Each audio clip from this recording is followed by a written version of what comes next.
La doctrina de la justificación por la fe sola es la esencia del Evangelio, como hemos estado viendo en estos días.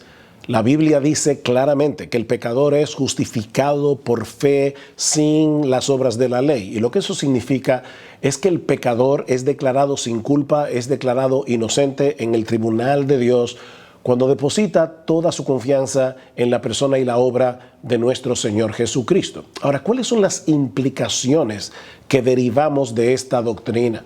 Bueno, en primer lugar, que ahora tenemos paz con Dios. Dice, justificados pues por la fe, Romanos 5:1, tenemos paz para con Dios. Muchas personas quieren disfrutar de la paz de Dios, pero no podemos disfrutar de esa paz de Dios a menos que tengamos primero paz con Dios. Y eso es precisamente lo que ahora tenemos por medio de Cristo. Ya no hay condenación para aquellos que están en Cristo Jesús, dice Pablo en Romanos capítulo 8, versículo 1. Aquellos que han creído en el Señor ya recibieron un descargo de todos sus pecados en el tribunal del cielo.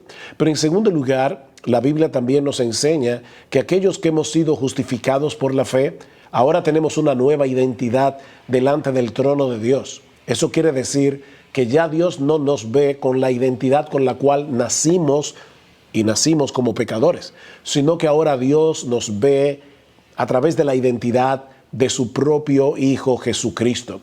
Pablo dice en Colosenses capítulo 3, versículos 3 y 4, que nuestra vida está escondida con Cristo en Dios. De hecho, cuando nosotros oramos a Dios en el nombre de Cristo, lo que eso quiere decir es que no estamos yendo al cielo por nuestros propios méritos, sino más bien confiando en los méritos de Jesús.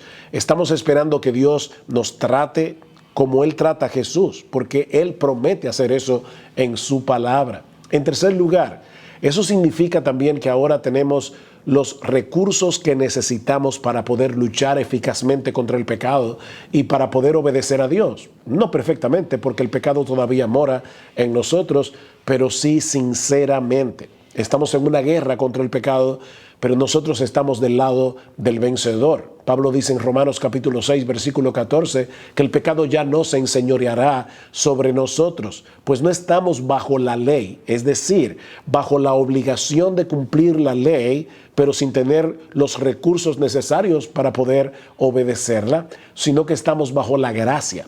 Es decir, que ahora tenemos los recursos de la gracia de Dios para poder luchar contra el pecado y la esperanza de que algún día, cuando estemos en la presencia del Señor, no tendremos lucha con el pecado nunca más.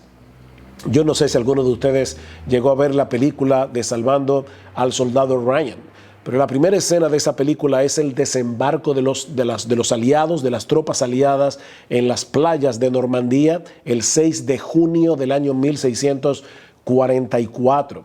Esa batalla marcó el fin de la Alemania nazi, marcó la derrota de Hitler y por eso se conoce en la historia como el día D. Sin embargo, el día B, el día de la victoria, no se logró sino hasta el 7 de mayo de 1945. Y en esos 11 meses se pelearon las guerras más duras de la Segunda Guerra Mundial, en Francia, en Bélgica, en Alemania.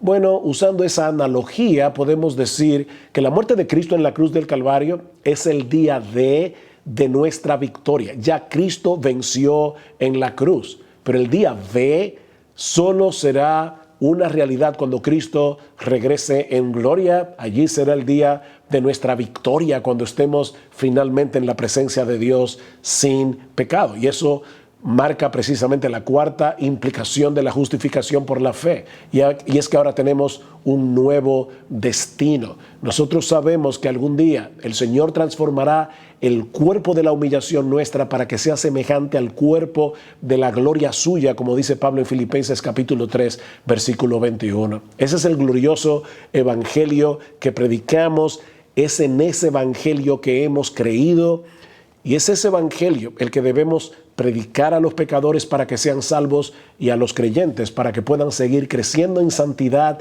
a la imagen de nuestro bendito Señor y Salvador Jesucristo.